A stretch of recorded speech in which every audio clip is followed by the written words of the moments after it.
information. We just want to correct the record. A proposition was made to Brigadier Gininda that accused number 4 admits that the number ending with 801 belongs to him, but that he was not in contact with accused number 1 once on the 19th of February 2020. I hope we hear that proposition correctly. This is not supported by the extract of the section 205 data of accused number 1, exhibit DD5,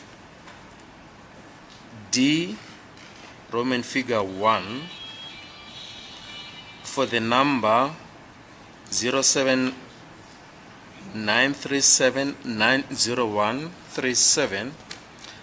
The extract of the section 205 of this number shows that this number on the 19th February 2020 at 17:07:21 received a call, an MTC, from the number 07139533801, which accused number 4 says or admits that it belongs to him.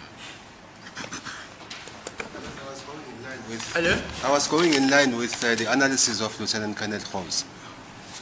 Yeah, but he's saying he's correcting the record. What are you saying? Is the record correct or what?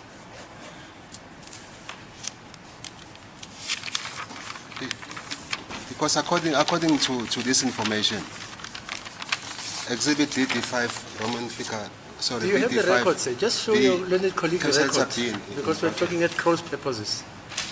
That's the typed record you're referring to, Mr. Baloi. That's the exhibits, the exhibits okay, that have been handed up.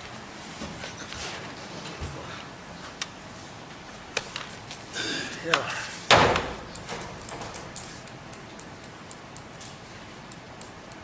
I don't know what is the problem, because it covers the period of the 19th. The communication is between 22 July 2018 to the 19th of February 2020, which is what my colleague referred to. The total number of calls is 14 times. Yes, but the proposition was that that number was not in contact. I don't know if it was a slip of the tongue. No, maybe somebody got it wrong. It was in contact. We admit it was in contact. It was in contact? Yes. It was in contact.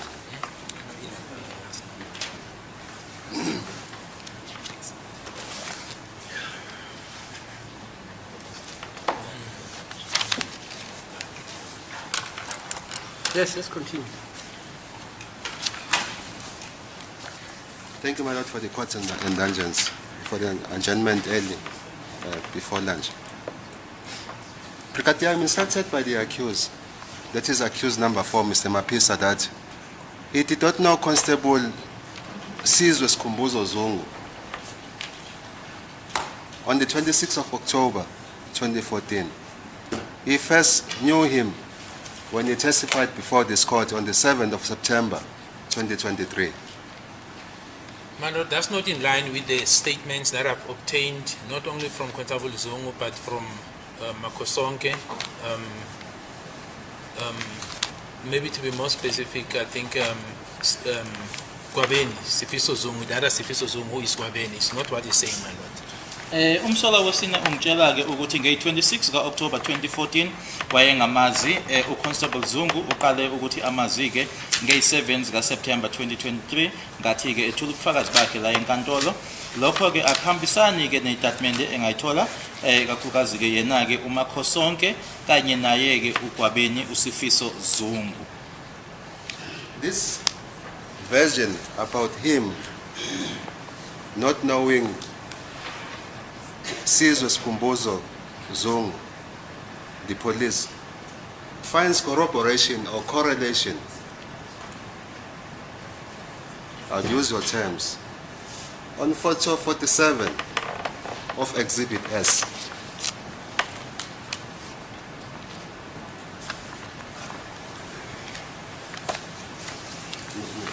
I've requested, my lord, my colleagues for the state to beam to beam Exhibit S. I've requested No, my but you're colleagues. saying, what about? I'm putting this version, my lord. Yeah, you say the version? Yeah, this version of him not knowing Constable Zungu Yeah, on the 26th of October 2014 yeah. finds corroboration or correlation in photo 47. In what? Photo 47. Photo 47? Yes, of Exhibit S of the record. In what way, sir? Yes, I'm going there. I just want it to be beamed there.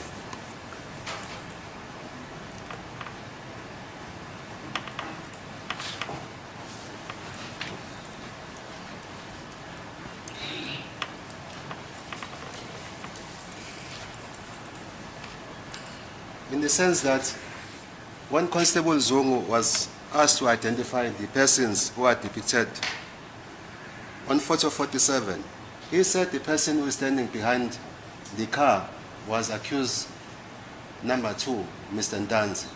And that is the sense that I'm getting at.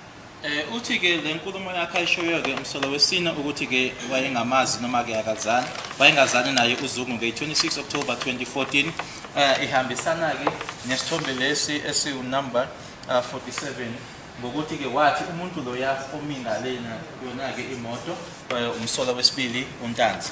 Who said that it's Ntanzi? It was Zungu, my lord. Zungu said that is Ntanzi. Yes, Zungu said the person who's wearing a cap was Ndanzi. The blue Yes. the blue cap. Yes. Yeah. Yeah, Mr.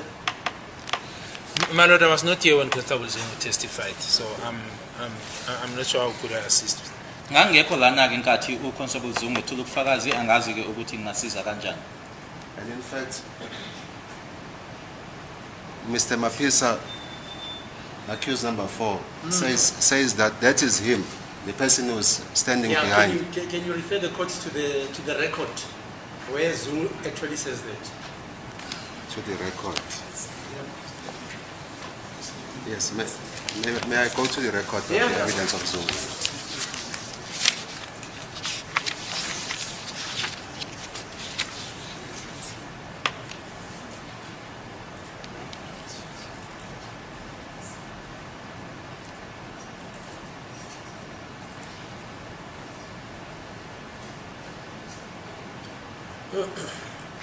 What's the version of the state? We've been debating about that. Our recollection is that Constable Zungu did correct himself, but we just want to verify that. I remember, if I Yes, remember. I've got it, my lord. Can I you don't- just, yeah. in his evidence in chief, not about the correction of the evidence. Yeah, fine. What does it I'm say? in referring chief? to the evidence in Yeah, chief. fine. I'll read the whole. Hello? I'll read the whole. Yeah, fine. Yeah. He says that page. person is Ntanzi. On the 7th of September 2023, Yeah, fine. at page 11. I'll Page just 11. read the whole thing. Yeah. Mr. Bada, can you use the laser just to indicate there, on there? Mr. Zungu, yes. Just switch on the laser, interpreter, as the court pleases. Mr. Baloy, just press. Mr. Zungu, yes, I think that is me appearing there. Mr. Baloy, and the others, are you able to recognize them? I know them, it is accused 3. Mr. Baloy, now which one is accused 3? Interpreter, he is just pointing on the photo. Mr. Baloy, yes. Is that the only person that you recognize? Mr. Zungu, he is the one that I can remember, but this one is Mafiga. Hello? But this one is Mafiga. Is what? Mafiga. Which one is that? Interpreter, the witness is pointing to the person with the cap on. Mr. Baloy, and it is accused number, Mr. Zungu, accused number 2. Yeah, fine. Advocate Nxumalo ke ufunda ke kubufakazi bange-7 zika September kunyaka ondlule 2023 ku page 11 la athi khona ke yena ke uConstable Zungu washo ke ukuthi kuyisithombe ke ebesitshengisiwe khona lapha ukuthi loya ogqoke ikepusi wathi ke uMafika uma ibuza ukuthi ke uMafika yimuphi umsola wathi ke unumber 2. Uqale kodwa ke uma iqala uqale ngokukhomba umsolwa wesithathu. further instructs me, Katia, that he did not know, in fact, let me start here. He knew accused number 1, Mr. Sbia, before the 26th of October, 2014. Yes, the investigation confirms such also, my lord. Uyasho-ke ukuthi ubemazi-ke umsola wokuqala ngaphambi kwazo i-26 October, yebo uphenyo ludalula lokho. He did not know accused number 2, Mr. Ndanzi, before the, or on or about the 26th of October, 2014. He first met accused number 2, Mr. Ndanzi, in their first appearance in respect of this case at Boxback Magistrates Court on the 27th of October, 2020, when they made their first appearance. No, but that's not correct, my lord. Because you first find accused number 2 himself mentioning accused 4 in exhibit HH and JJ. He mentions him. He mentions him by name. He mentions he mentions accused number 4. So you find that in exhibit HH and JJ by accused 2. Wait, you're saying accused who? Accused 2. Accused 2 in his alleged confession. Yes, my lord. Mentions who? Accused 4. What does he say about him? He places him in Phosphorus Basutin Hostel on the 26th of October 2014, before the incident took place, when they went to execute or rather kill the deceased, and after when they went back to the hostel. That's what he says about accused 4 specifically. Uyasho-ke umsola wesine-ke ukuthi-ke umsola wesibili uNtanzi wayengamazi-ke ngaphambi kwesigameko lesi, nokuthi-ke uqale ukumazi uma-ke sebeqala ukuyovela-ke enkantolo ngeyi-27 zika-October 2020 eBoxback. Akusilona-ke iqiniso lelo ngoba-ke uma ubuka-ke sona-ke isitatimende sakhe sokugonyuluka umsolo wesibili uyasho uyakhuluma lapho-ke ngayo umsolo wesine, uyasho ukuthi-ke babe sehostele eBasuthu ngaphambi kokwenzeka kwesigameko uma behamba beya kwenza lokho-ke okwenzeka-ke ngalelo langa lelo noma sebebuya. He further, my lord, says the other part that I forgot, that as when the struggle ensued between the deceased and accused 3, after the first shot was fired, I think the first or second shot, accused 2 ran out, that is according to his confession, and then he indicates that accused 4, he mentioned him by name, ran into the house, and then he obviously ran now to the car which was driven by accused number 5. But you find in the correlation, my lord, insofar as what we dealt with yesterday, that the markers, even though they're not conclusive of the DNA of accused 4, is found at the crime scene. So it correlates that as much as there were 4 people, or rather 2 intruders that were seen by the people who were inside the house, there is incomplete, I agree, as much as that has been said in terms of the regions, but 4 of his regions, of the DNA of accused 4, is found at the crime scene, my lord. Okunye futhi-ke ngicishe njengakhohlwa-ke ukuthi uyasho futhi-ke kuleso statement sakhe-ke umsolo wesibili ukuthi-ke emuva kokuthi sibhamu siphume kokuqala noma okwesibili-ke yena-ke ila aphuma khona-ke egijima, wase umsolo wesine-ke engena ngaphakathi-ke yena endlini, kusho yena umsolo wesibili. Okunye futhi-ke yebo sikhulumile-ke ngalokhu ulibofuzo noma-ke i-DNA noma-ke kungaphelele okwatholwa-ke, kodwa-ke kukhona-ke ama-legends awu-4 akhe atholakala lapho. Yebo ngiyazi ukuthi-ke ayengaphelele ngoba-ke awu-16 maphelele, kodwa akhona atholakala awu-4 akhe. Further to this, my lord, the statement of Officer Zongo again places accused 4 together with other accused, but in particular with accused 2. They are placed together. 4 and accused 2 are placed by the statement of Sifiso Zongo in Phosphorus Basotini Hotel, specific on the 26th of October 2014. Okunye futhi-ke istatement sakhe uSifiso Zungu siyasho-ke umsolo wesine kanye nowesibili, kodwa-ke nabanye, kodwa-ke kakhulukazi umsolo wesine kanye nowesibili-ke ukuthi babekhona-ke eBasuthu Hostel ePhosphorus ngalo lelo langa lelo. And it's further corroborated by Constable Zungu, who also says or makes the same assertions, my lord. Naye-ke uConstable Zungu usho into eyodwa-ke noma uyakusho-ke lokho. Yes, ma'am. Sifiso Zungu is Gwabeni. Sifiso Zongo is Gwabeni, yes. uSifiso Zungu yebo uGwabeni. Are you done? Yes, I'm done, my lord.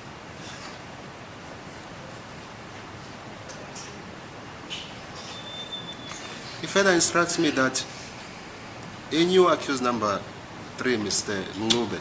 Mr. Mngube was his best friend. That is before the 26th of October 2014. Yes, I will not dispute that, my lord. Uyasho ke nokuthi ke wayimazi-ke umsola wesithathu uMr Mncube ukuthi ke bebe umngane wakhe ngempela ke lo angeke ngikuphikiseke lo. Sorry, who says 3 was his best friend? My client, my lord. Number 4. Yes, accused number 4. Okay. Number 4 says number 3 was his best friend. Yes. Okay. They knew each other very well.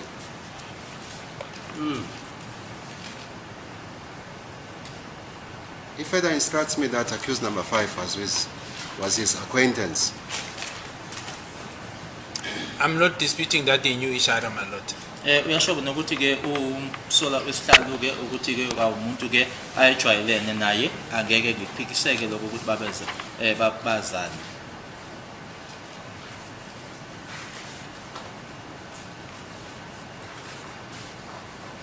His version is the following. On the 26th of October 2014, that is on the morning of the 26th of October 2014, accused number 4, Mr. Mapisa, met accused number 3, Mr. Mngube, in Johannesburg, CBD. I'm listening, my lord. Uyasho ke umsola wesine ke ukuthi ekseni ke ngalelo langa langa 26 October 2014 wahlangana naye ke umsola wesithathu maphakathi ke nedolobha eGoli. Ngilalele.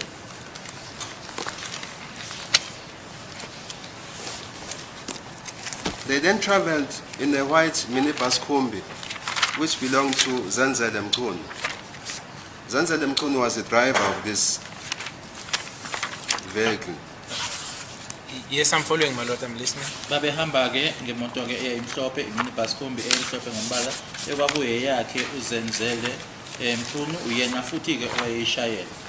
But before that, they went to, that is now on the 26th of October, to Ultra City Liquors in Malvern, where they bought liquor in the amount of 158 rands 40 cents, and that is contained in his bank statement, which was handed in as exhibit EE3 in bracket of the record. I confirm, my lord, that during the course of the investigation of the bank records, we found such transactions of buying liquor. Uyasho ke ukuthi ke bahamba ke ngalanga ke khona laba beye khona ke eMelvin laba beyothenga khona ke iphuzo noma ke utshwala ke bakuthenga nge158 futhi lokho kuyabonakala futhi ke kuyitatimende zakhe noma ku-statement sakhe sebhange.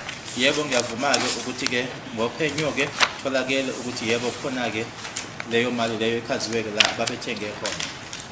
He also bought airtime in that morning of the 26th of October 2014 in the amount of 40 rands, and he received an SMS notification fee, and that is also depicted in the bank records of the 26th of October 2014.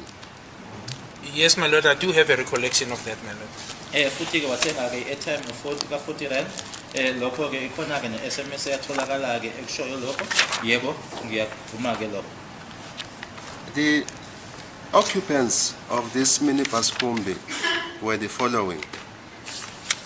It was Mr. Mapisa, accused number 4 himself, accused number 3, Mr. Mngube, Mabhungu Ntuli, it's MABHUNGUNTUNTULI, Celimpilo Ndawonde, CELI MPILO NDAWO, WOND, Siphiva Ntuli, SPIVA NTULI, Linda Dlamini, LINDA DLAMINI, and Sikayo Giani, SGAYO JIYANE.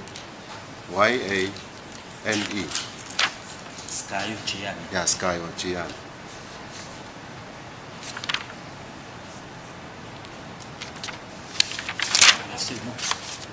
Simo. No. Yes.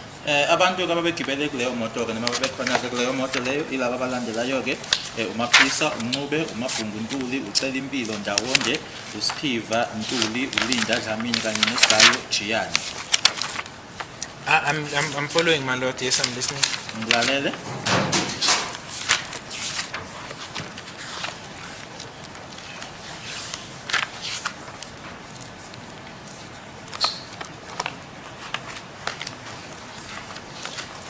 From there, this minibus Kumbe traveled to Katlehong in Spruit Mazibuko Hostel. And that finds corroboration or correlation on photo 9 of Exhibit S, where a photo was taken of accused number 4, Mr. Maphisa, with accused number 3, Mr. Nxumalo. It was on the 26th of October 2014 at 11 hours 52 minutes. My lord, I can confirm that evidence we gathered that they were together, but the sequence of the events that have been said to me, we can play, where evidence was gathered, and insofar as this matter is concerned, is at Pasutino Hostel, where all 5 accused were together. That is where the discussion or the conspiration, they conspired, and thereafter they departed to the crime scene. They came back, and then this part of the money was shared amongst the accused, and then they went to the different directions. So they were together insofar as Basutino Hostel. As to what happened earlier or that morning, my lord, we didn't look into that. Base behamba ke beya eKatlehong Esprit eMazibuko Hostel lokho ke kuyabonakala ke kwisithombe u9 sange 26 October 2014 isikhathi 11:52 la ndawonye ke naye ke umsola wesithathu. Thina ke esokutholakele ke noma ke kuphenywa ke esitholileke ukuthi yebo ke impela ke ngalelo langa layilo babe ndawonye khona ke eBasuthu hostel la ababe khona ke ngaphambi kokuthi isigameko senzekeke ila khona ke kwaqoqa ke noma kwaqedwa noma ke kwathatha isinqumo koqedwa konke ke mayelana nenkulumo ukuthi kuzokwenzekani base behamba ke babuya ila banikezana khona ke imali base behlukana ukuthi kwenzekani ke ngaphambi kwalokho nanjengoba kushiwo ke kumina nginalo ke ulwazi. Sorry, Mazibuko Hostel is not Basuthu Hostel. No, it's not. It's How not. far apart are they? Do you know? If you don't know. Yes, I do. No, they are far apart. So, but About how far? maybe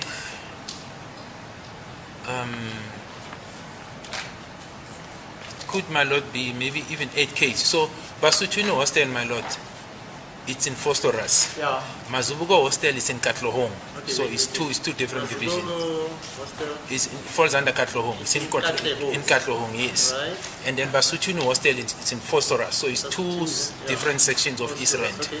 Yes. Uthi ke umachaza ke ubrigadier ukuthi ke ibanga ke phakathi kwala mahostel amabili ke kungaba amakilometer awu8 njengoba esho ukuthi iMazibuko ise Katlehong uyona ke iBasuthu ise Fostoras indawo ke lezi ezimbili ezahlukene ke yona khona ke eEast Rand.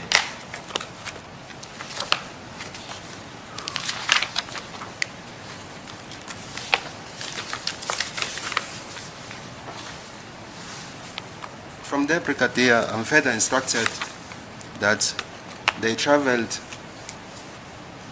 to visit Mngamuza Gumede. Mngamuza is Mcamuza-Gumede, the owner of the Red Polo Playa. That is now on the 26th of October 2014 at 1500 hours, 30 minutes, 31 seconds. And that is depicted on photo 47 of Exhibit S. You said Mamuza is the owner of the red Yes, Uno. the Red Polo Playa. Oh, Polo, sorry. Yeah, Polo Playa. Can we go to... I'm listening, my lord. Uthi ke ngalelo langa bahamba ke bayobona yena ke uNxamuza Gumede isikhathi kwaku15:30-31 okumnikazi ke wepholo leya ebomvu lokho kuyabonakala ke kwisithombe u47. He further instructs me that the person who was taking these photos was Mabongontuli. I'm listening, my lord. Uyaqhubeka ngitsheleke ukuthi umuntu owayithobula le ithombe kukaMabhungu Ntuli. Yebo ngilalele. Ngamuza Gumede was residing at Lesedi in Phosphorus, and they had spent much of the day there. That is much of that afternoon. Asedeciding. Lesedi in Phosphorus. Uyasho ke nokuthi ke uNxamuza lo wayehlala ke eLesedi ePhosphorus. My lord, if you can just go back, is perhaps is the assertion that this photo 47 was taken by Mabhungu Ntuli using his cell phone? Maybe I just want to understand what device was he using? I understand he took the phone, but was he taking it with his phone? Because I'm not clear. Because then the answer will be different if that's the assertion. Ngifisa nje ukuzwa ke angazi ukuthi ngizwe kahle yini ukuthi ke yebo ngizwile ukuthi uMabhungu Ntuli uyena kwayithobula isithombe lesi kodwa ungaba isithobula isithombe esebenzisa umakhalekhukhwini wakhe ngoba uma kuukuthi kunjalo ke impendulo izokwehlukana. No, it is not going to be different after this. He was using the device of accused number 3. Okay, well then yes, then I will not dispute that. Wayesebenzisa umakhalekhukhwini wakhe umsoka wesithathu angeke ke ngikuphikise lo.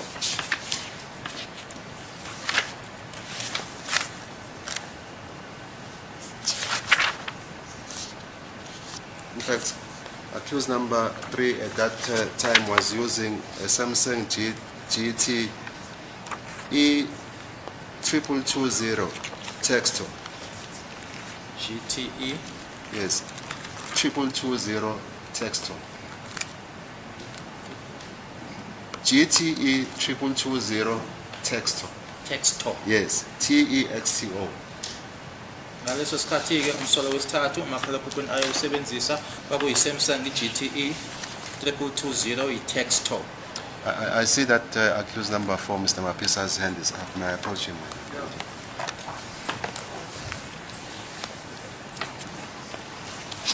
Sorry, that photo number 47, is that the one where they say accused number? Somebody's standing behind the car. I just want to have a look at it. Yes, Is that the one? This is the one, yes. This is photo Photo 47. number? 47. Yeah, where's Mr. Nxumalo? What does it show, that photo?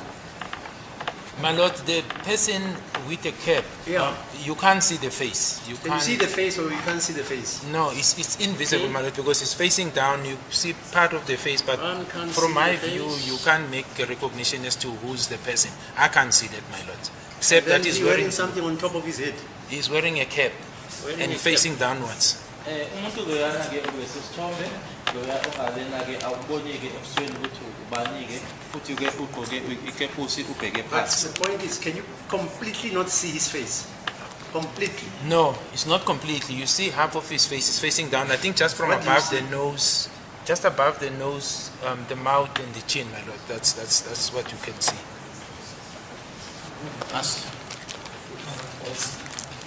Please to consult. We found the relevant portion is page 58. Is that the correction by Zongo? Yes. Yeah. The record of 2 October Wait. 2020. Let him come so that you can hear the correction. Yeah.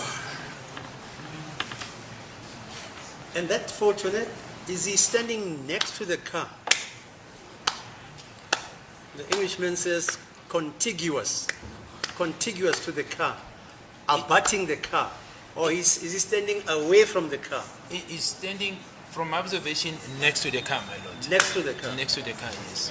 Ngoba ngikubonayo mina ke ume eduze nayo imoto.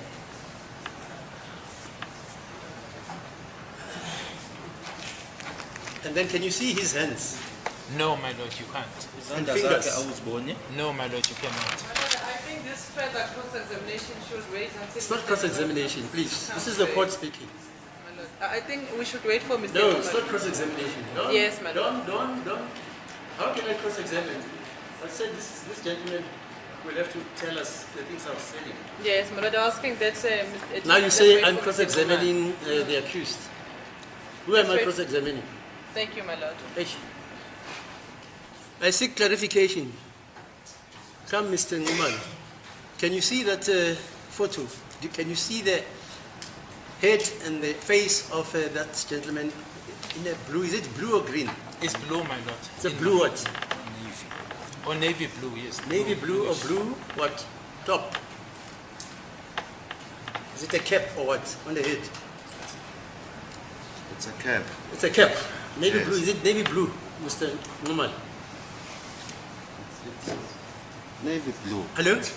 May I take instructions regarding the color? No, we Because- are looking at it. Yeah, What? navy blue. Hello? Navy blue. Navy blue. Right. Can you see his face? That gentleman. You. I cannot see his face. But this was addressed, my lord. Okay. It was addressed. This aspect was addressed was a earlier. what? I did address this issue when I was putting the version to other. No, fine. They say I'm Yes. cross-examining. I don't know the photo. Yes. Can you see his face or hands? Obviously, my lord, I cannot see his face. You can't say obviously to me. I'm asking, can you see his face? No. That's all I'm asking. No, I don't see his You face. can't see his face. Can you see his hands? His hands. No. Is he I standing only s- next to the car or away from the car? Next to the car.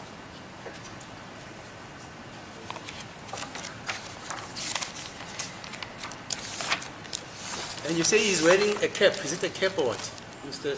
Nxumalo? It's a cap. It's a cap. Yes. Okay. Fine. Anything you want to add? There is. Yeah. What? If we can go back, my lord, to photo 9 of Exhibit S. Is that photo 9? Photo 9 of Exhibit S. Yeah.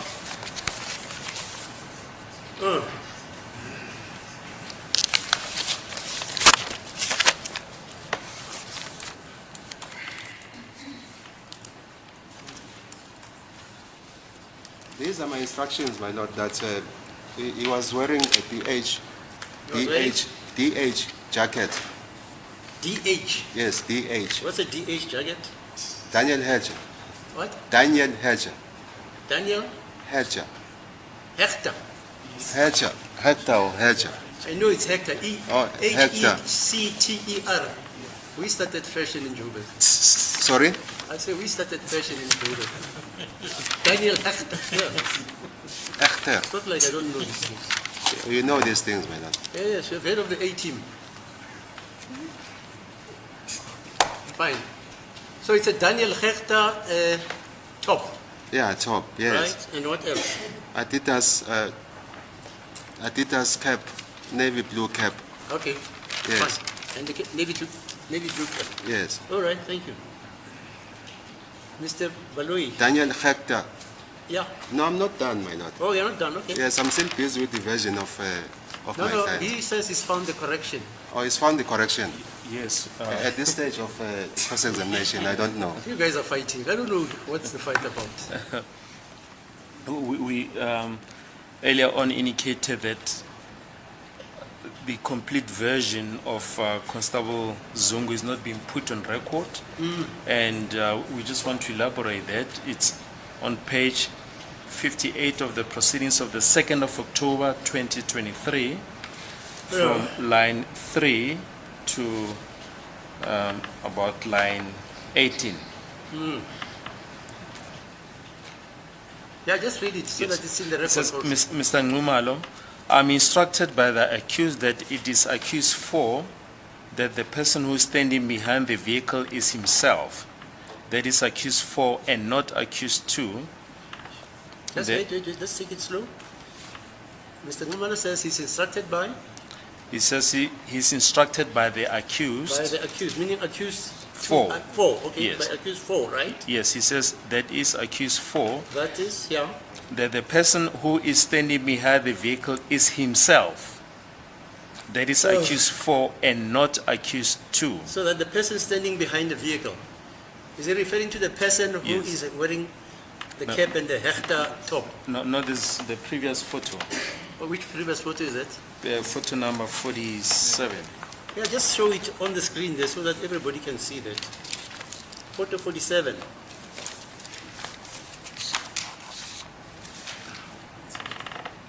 Is that photo 47? Yes. So repeat what you just said, according to what Okay. you're saying are corrections. Yes. Line 3 on page 58 during the proceedings of 2nd of October 2023, Right? Mr. Nxumalo says, I am instructed by the accused, that is accused 4, that the person who is standing behind the vehicle is himself, that is accused 4, and not accused 2. It's like, okay, fine. And he goes further, Mr. Nxumalo, yes, that person who is standing there behind the vehicle or on the side of the vehicle, it is him that is accused 4. Then Mr. Zungu at line 10 responds, I'm happy if that is what he says, because he's now reminding me that he was also there as well. Then about line, Mr. Zungu says, I cannot dispute that, because even myself, I cannot see clearly that person that is depicted in that picture is wearing an Adidas cap.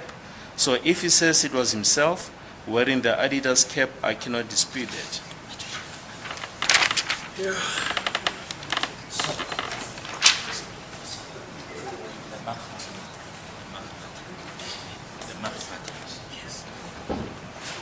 Lana ke umshushisi uthi ke bayitholuleke le ndawo la khona ke uZungu alungisa khona ka ngithi eqaleni uthe babumsola wesibili ke loyana wase ke uadvocate Nxumalo ke uFC2 ke kuyena ke la kusuka ku line 2 ke 2018 ngitshelwa ke umsolwa ke ukuthi umsola wesine ukuthi umuntu loyana ke ome emuva kwemoto kwayo imoto lena uyena umsolwa wesine akusiyena umsolwa wesibili bese qhubeka ko Mr Nxumalo yebo loya muntu loyo ome khona lapho emuva kwemoto noma ke eduze eceleni kwayo imoto uyena aphenduleke uZungu athi ngiyajabula ke uma ekusho ke lokho noma kushiwo uyena ke uyangikhumbuza ke ukuthi impela naye wayekhona lapho aqhubeke ke athi angeke ngikuphikiseke lokho nami ngiyabona ke manje ukuthi umuntu loya obonakalayo lapha yana kulesi sithombe ogqoke ikepusi yeAdidas uma yena ke ethi uyena ogqoke ikepusi yeAdidas angeke ngikuphikise lokho.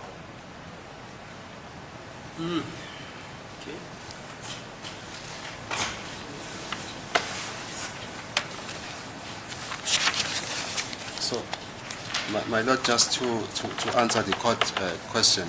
Yeah. He says that, that is my client, Mr. Mapisa, he says that on photo 9, he was wearing the clothing that are referred to, also wearing a Lacoste boot. So, when the court asked him, when the court directed the question to me, whether do I see his face, do I see his hands, he says that he recalls because of the photo or the clothing on photo 9, that it is him. Photo 9? Yes. That not is 47? No, he recalls, my Lord, that it is him who is on photo 47 because of the clothing on photo 9. How does it affect the correction? Are you with me? Yes, it does not. It does not affect the correction? No, it does not. Okay. Umsolo wesine ke uthi yebo ke uyena ke uchaza ke agqokile ke lapha lesithombe esi9 ukuthi ke ikepusi yeAdidas, top yeDaniel Hector kanye ke namaboot eLacoste uthi ke lokho ke uyakhumbula ke ukuthi uyena ke lesi sithombe lesi47 ngenxa ke yalokho akubonayo noma impahla lesi ayigqokile isithombe 9. And further, my Lord, the photos, that is photo 9 and 47 of Exhibit S, were taken on the same day. That is the 26th of October 2014. Nokuthi lezi ayithombe ke u9 no47 zathwetshula ke ngelanga elilodwa nge26 zika October 2014. There is also a correction, my Lord. In fact, when they went to Lesedi, when they traveled in the Kumbi to Lesedi in Fostoras, they had gone there to visit Makekendlela. Makekendlela is Makhehela, Ndlela, Ndlela. So it is not that they went there to visit Namoza Kumet. Okay.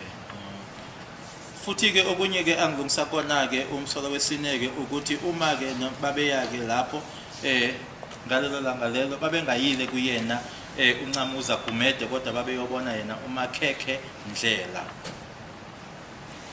I'm listening, my lord. Ngilalele.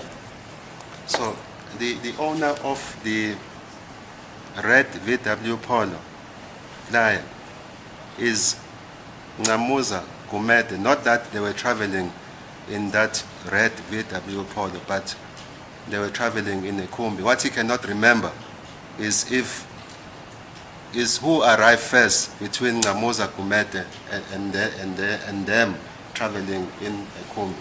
Nokuthi ke futhi babengahambi ke ngale moto leyana ke yona iVW leya ebomvu esibonayo kwisithombe kodwa ukuthi ke uyena Nxamuza Gumede omnikazi wayo ukuthi nje ke akazi ukuthi ubani noma obani abaqale bafika lapha phakathi kwabo kanye naye ke uNxamuza Gumede. I'm listening. Yes, I'm listening, my lord. Salalele. Yeah.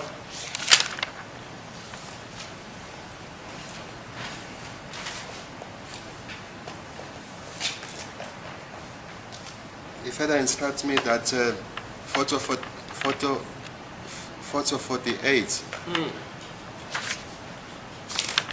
was also taken on the 26th of October 2014 at 1500 hours 31 minutes in the afternoon in the same vicinity. 1551. 48. So what is that vicinity? The same vicinity. Where Yes, is they it? said In where? Flores. What? In Flores. It's in Fort Flores. Okay. Nokuthi ke isithombe lesu 48 naso ke sathula ngalo lelo langa lelo langa 26 October 2014 isikhathi kwaku 1531:48 elisedi ePhosphorus. My lord, can I ask that can I see the top part of the picture? Just the top part.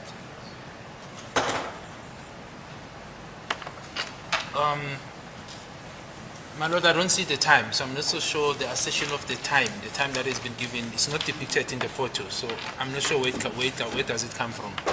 Angazi ukuthi isikhathi sibuya kuphi ke ngoba ke angisiboni la esithombeni. I can concede in suffice the date that is the 26th of October 2014, but I'm not so sure where that accuracy of time is found because it's not there, my lord. Ukuthi ke isikhathi sona sibuya kuphi ke ngoba i-date yona ngiyabona kodwa angazi ukuthi isikhathi bona sona ke usithola kuphi.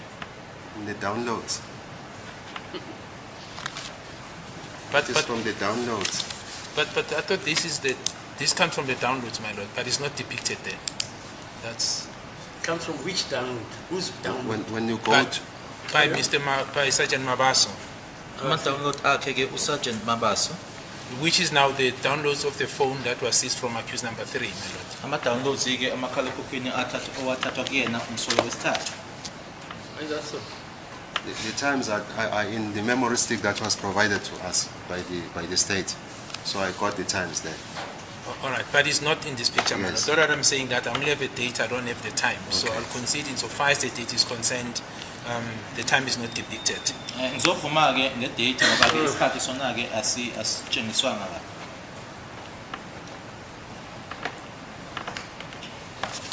From Yes, there, from there, still on the 26th of October 2014, this minibus Kumbi traveled to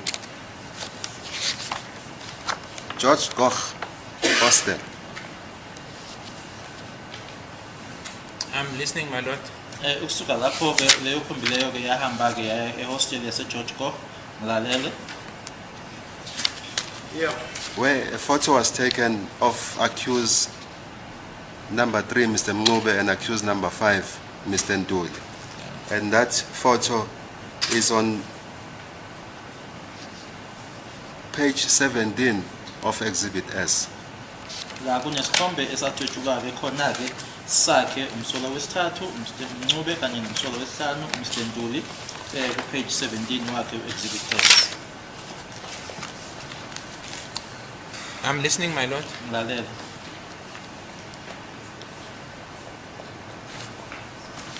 The court there with me, my lord. There's a document that I'm looking at.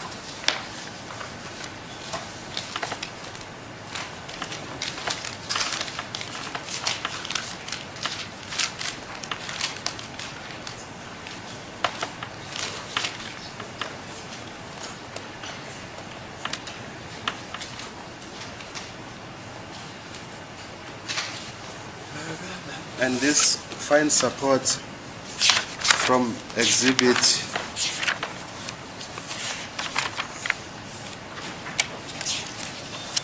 DD5F Roman figure 1. DD5 F F Roman figure 1. 1. Yes. Okay. Which is the section 205 records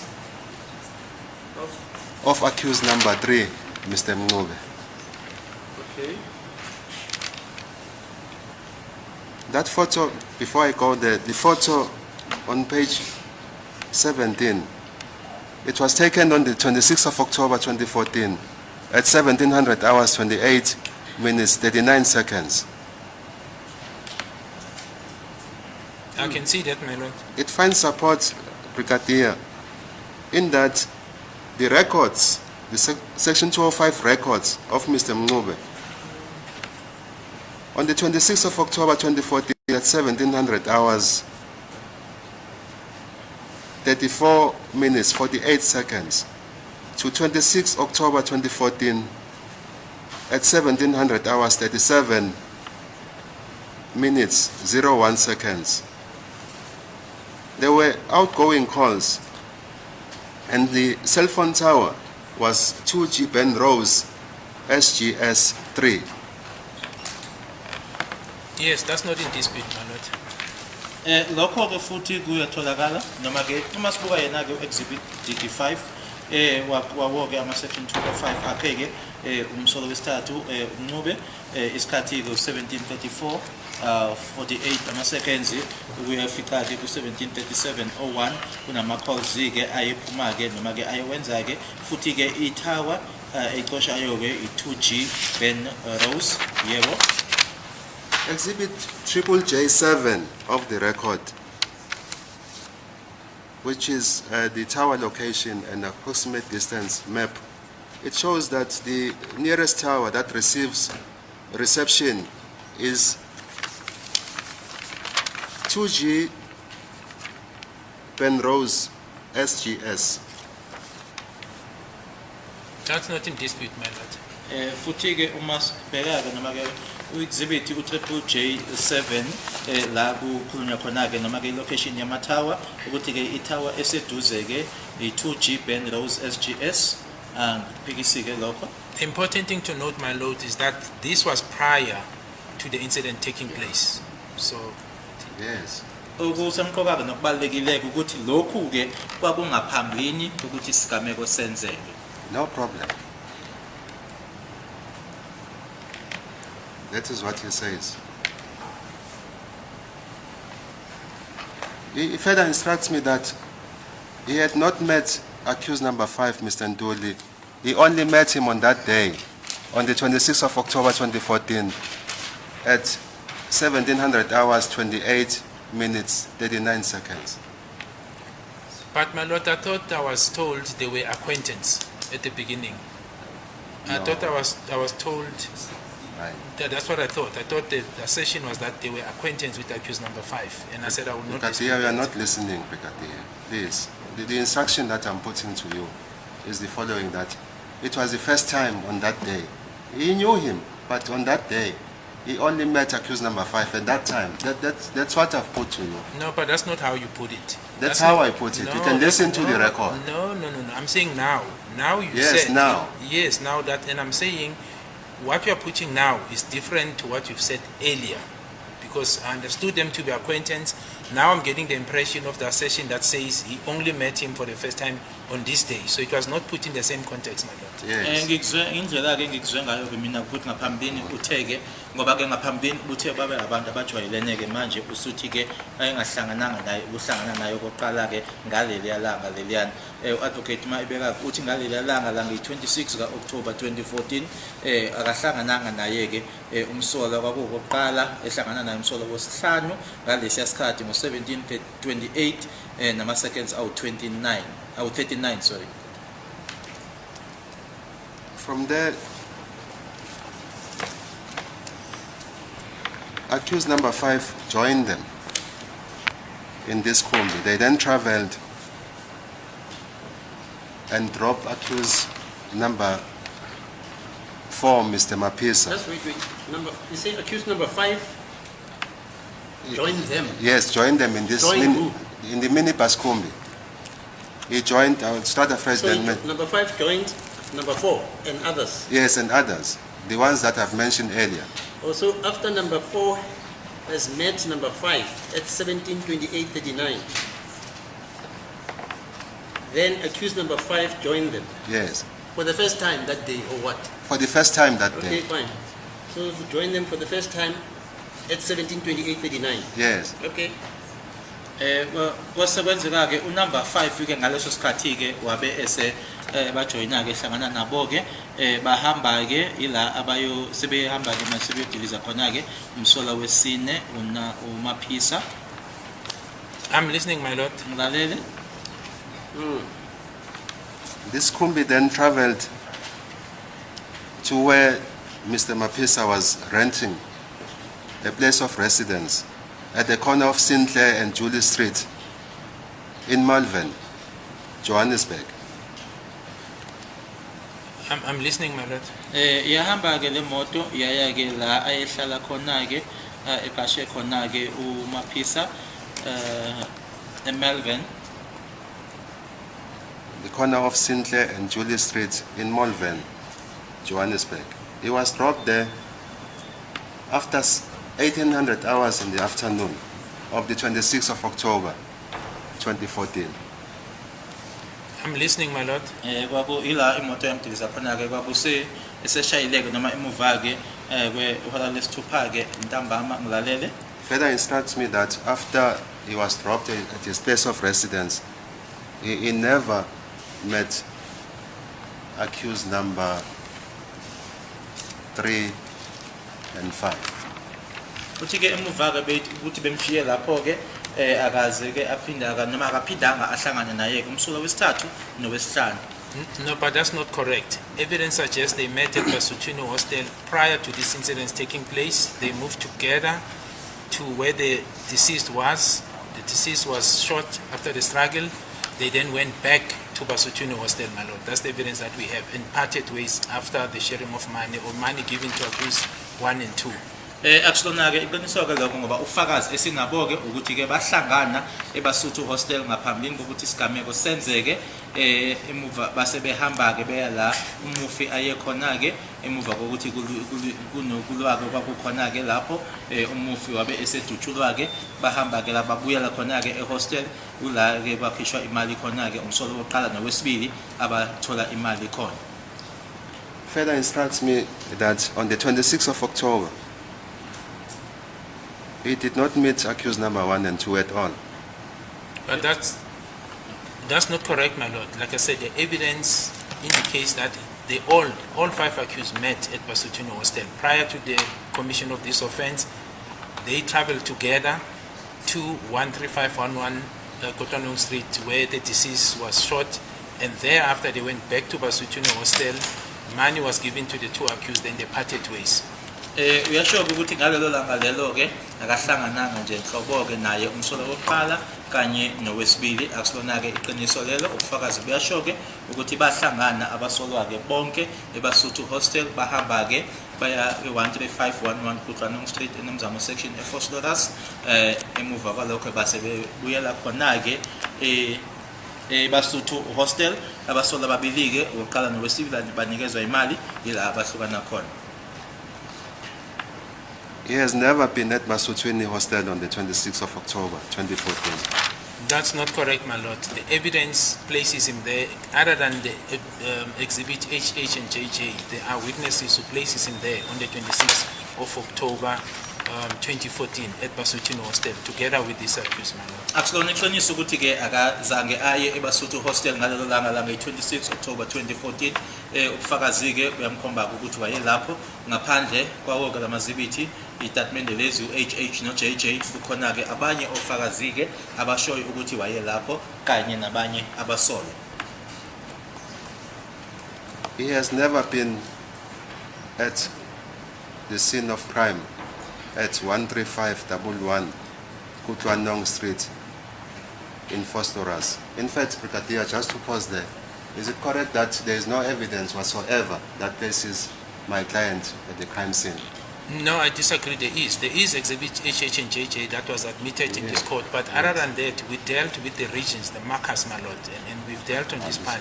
It is there. You can pick up 4 of his regions of the DNA of the markers at the crime scene, specifically at the crime scene inside the house. Akusona-ke qinisa ukuthi abukho ubufakazi obushoyo-ke noma obukhombayo-ke ukuthi wayekhona lapho kwindawo yesigameko. Bukhona-ke u-exhibit JJ naye-ke u-HH kanye futhi-ke noma-ke yebo kushiwo ukuthi-ke amamakha lawana-ke awaphelele mayelana nalo-ke ulibofuzo noma-ke i-DNA eyatholakala, kodwa-ke khona-ke la kutholakala khona kwindawo noma kuma-regions awu-4.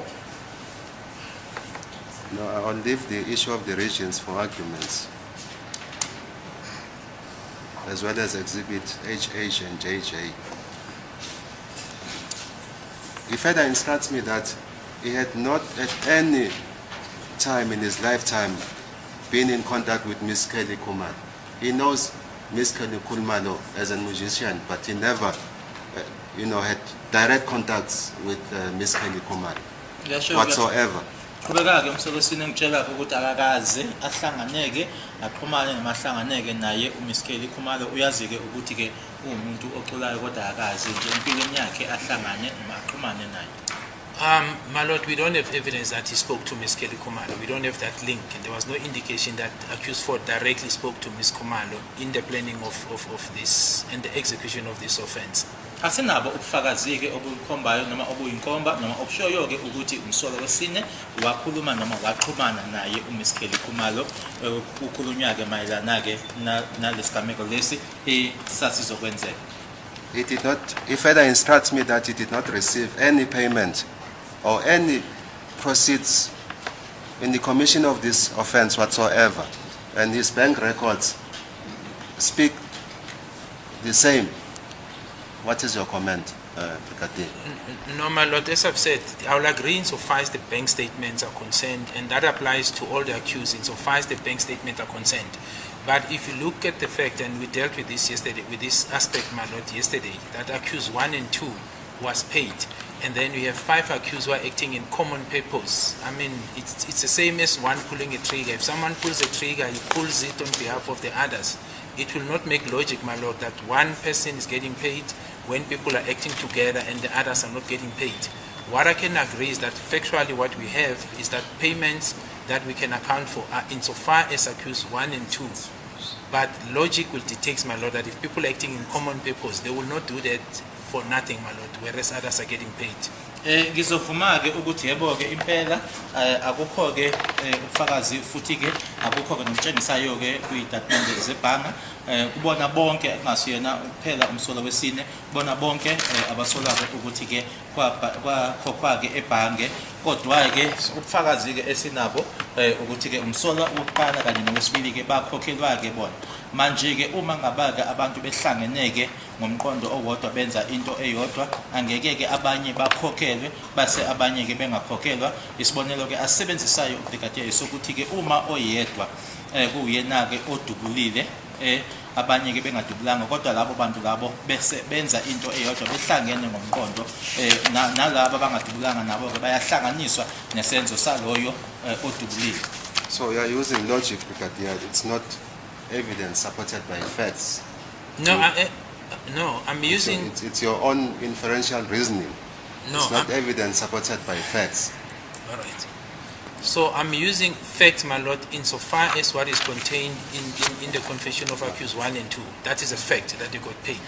Then I'm using logic, my lord, in the sense that if they're acting together in common ground, understanding of what they need to do, it will not make logic, my lord, that only 2 will get paid and the others are just doing it for free. There's no logic in that, my lord. Lokho-ke engishoyo-ke ukuthi-ke ngithatha-ke kusona-ke isitatimende sakhe umsolwa wesibili-ke ukuthi-ke bakhokhelwa-ke yena nomsolwa wokuqala. Manje mase ngithi-ke akusiyona-ke into ezwakalayo-ke uma uyicabanga ukuthi-ke abantu bahlangeneke benza into eyodwa noma-ke umqondo wabo uwodwa kuleyo nto bayenzayo, ukuthi-ke ababili bakhokhelwe bese abanye-ke bangakhokhelwa bekwenza nje mahala lokho. Yeah, Mr. Brigadier, you're saying you're using logic. The legal parlance is you are using inferential reasoning. Yes, my lord.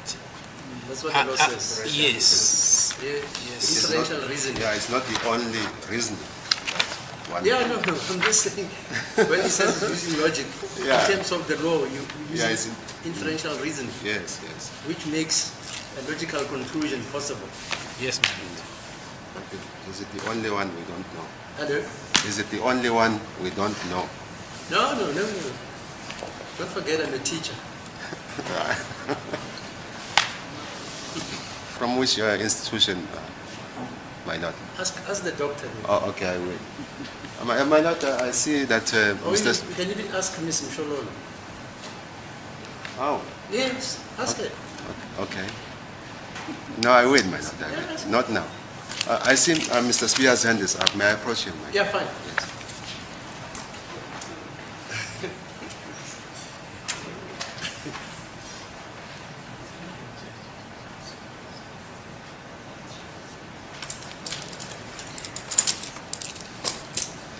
Yeah.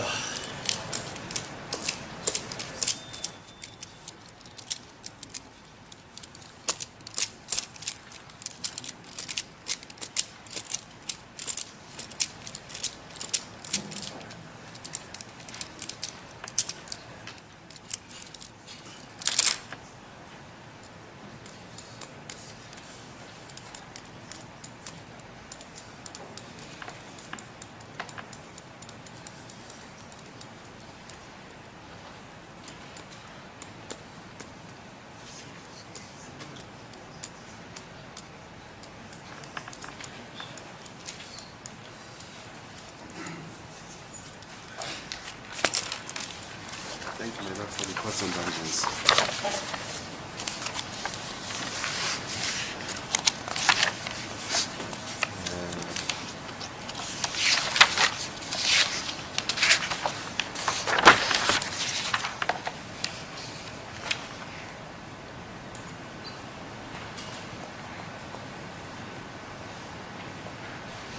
Just 1 minute, my lord. May I approach my colleagues? Hello? Just 1 minute. May I approach my colleagues? Yeah.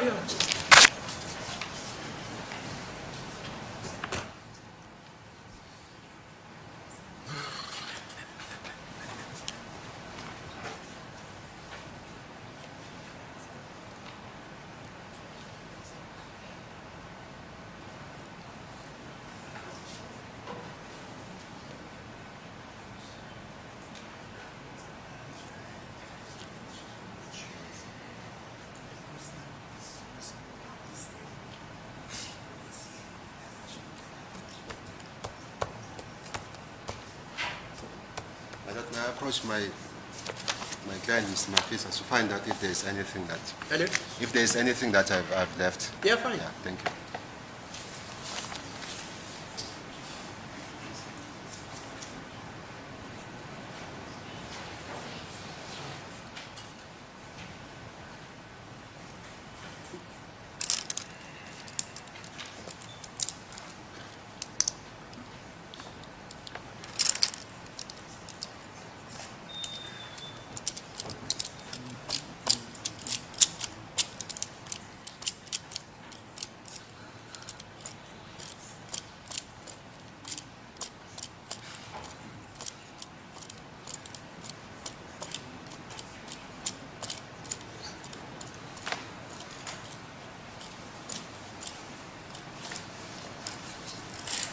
I'm further instructed that he did not at any time plan and act in consent and in the furtherance of a common purpose with his co-accused in the commission of this offense. Iyaqhubeka ke ngitshele futhi kaze ke ahlele ke noma ke babe mqondo omunye ke nabanye abasolwa ke ukuthi ke kuhlelwa sona ke isigameko lesi. No, the evidence says otherwise, my lord. That's not true. Ubufakazi ke busho okuhlukile kuloko akusilona iqiniso. Yes, sir. Thank you, my lord. Thank you, Pikati. I have no further cross-examination. Thank you. Okay, fruits for the day, please. Yes, at least I'm through for the day. Thank you. What the time now, sir? Oh, thank you. 15, Sorry, 10. my lord, sorry. There's an exhibit that I wish to hand Yeah, in. you said you were Yes. going to hand it up.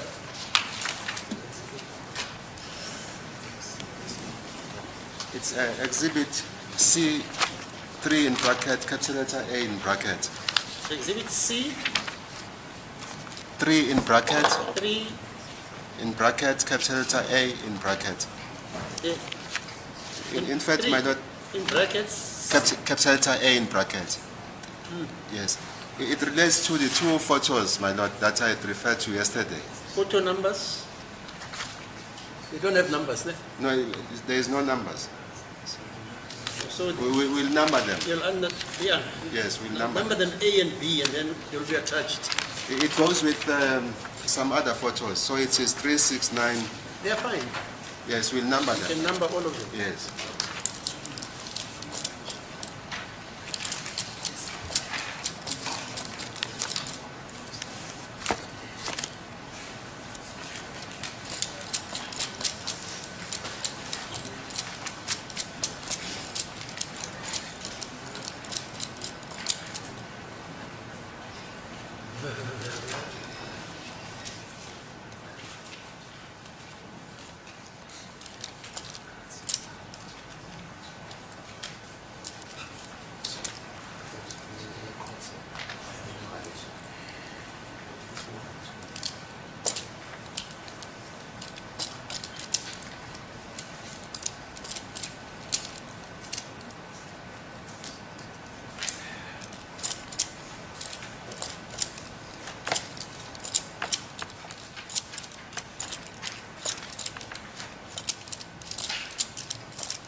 I'm ending to the court exhibit C.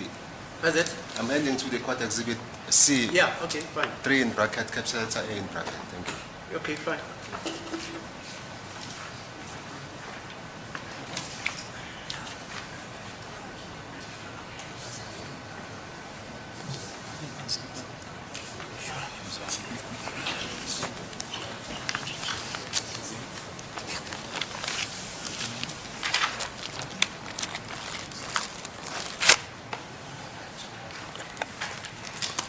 Okay, we are joining now for what? Mr. Balui, Yes. I think that will be enough what's the time now? for the day. It's 15, 13. 15:30. 15:13, very close to the usual sitting time. Okay. I think we can then You're adjourn available to still tomorrow. Yes, I am, my lord. Okay, tomorrow then, 10 o'clock. Sasa, Matia.